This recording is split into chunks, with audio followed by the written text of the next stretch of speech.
the priest who performed brain surgery. Without painkillers, you wake up and something is wrong. The chanting around you is growing louder. Your arms are tied. Your head aches, but not from fear, from pressure, because someone is sawing into your skull using a sharpened stone. No morphine, no scalpels, no mercy, just a priest who believes he's saving your soul by opening your mind. This is the ancient file, and today we're opening one of the strangest, oldest, and most mysterious cases in human history: brain surgery without painkillers. If you're ready for a story that will melt your modern understanding of medicine and mysticism, hit that subscribe, like, and drop a comment down below. You're about to question everything. In 1860, archaeologists digging through burial sites in the highlands of Peru found something impossible: skulls with perfectly round holes carved into the bone. These weren't injuries from battle or accidents. These holes had healed edges, signs of survival after the skull had been opened. Some skulls had 2, even 3 separate holes, all showing signs of regeneration. This wasn't torture. It was the procedure. And it wasn't a one-off. Across the ancient world, from Inca tombs to Egyptian pyramids, archaeologists began uncovering the same eerie mark: deliberate, surviving skull surgeries. This ancient practice has a name: trepanation, the oldest recorded form of surgery known to man, dating back over 7,000 years, long before scalpels, long before stitches. When people still lived in huts and hunted with spears, they were cutting into skulls. Why? To release pressure? To remove spirits? To cure madness? The answer is all of the above. In many cultures, mental illness wasn't a medical issue. It was spiritual. Headaches meant demons. Seizures were signs of possession. Hallucinations? Curses. So the cure? A hole in the head. Not to kill, but to release. In the absence of doctors, priests were the healers, and trepanation was considered a sacred act. In the Incan Empire, surgery was performed in ritualistic ceremonies. The patient was laid on stone altars. Hallucinogenic plants were used, not as anesthesia, but as spiritual gateways. The tools? Obsidian blades, sharpened shells, hollow reeds for suction. No metal, no antiseptics. Yet they had some understanding of anatomy. They knew where not to cut. They knew which bones to avoid. They even developed antiseptic mixtures from local plants and resins.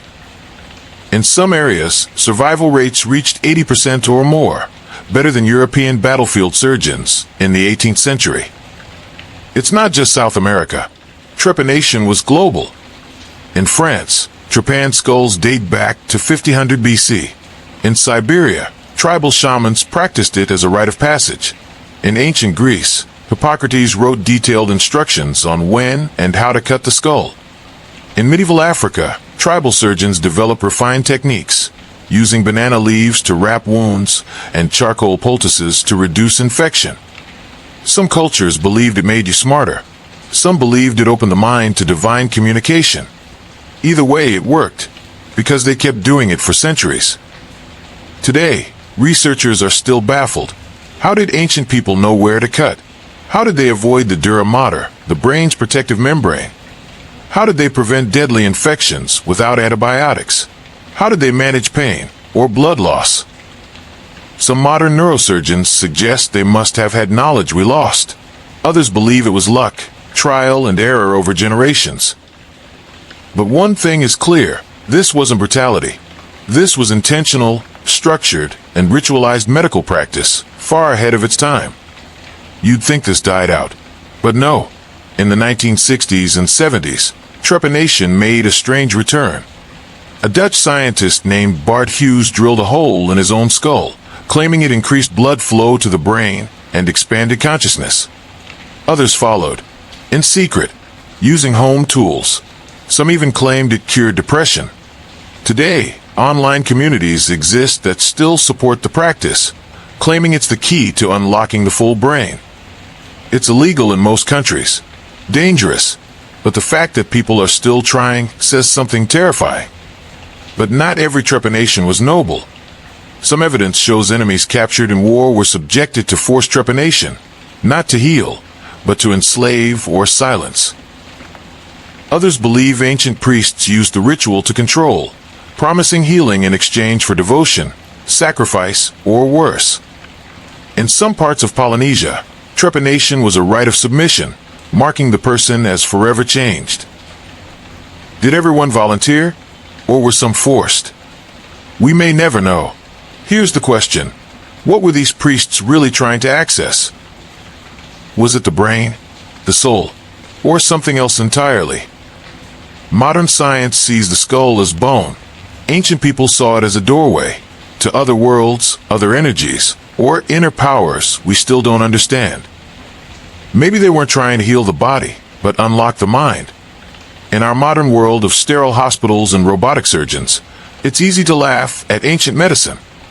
But 7,000 years ago, people were performing surgeries that shouldn't have been possible, and they were doing it with stone tools. Whether it was miracle or madness, their patients lived to tell the tale, or at least, their skulls did. If this story opened your mind, even just a little, hit that like, tap subscribe, and comment below with the word unlocked. But before you go, let me leave you with something strange.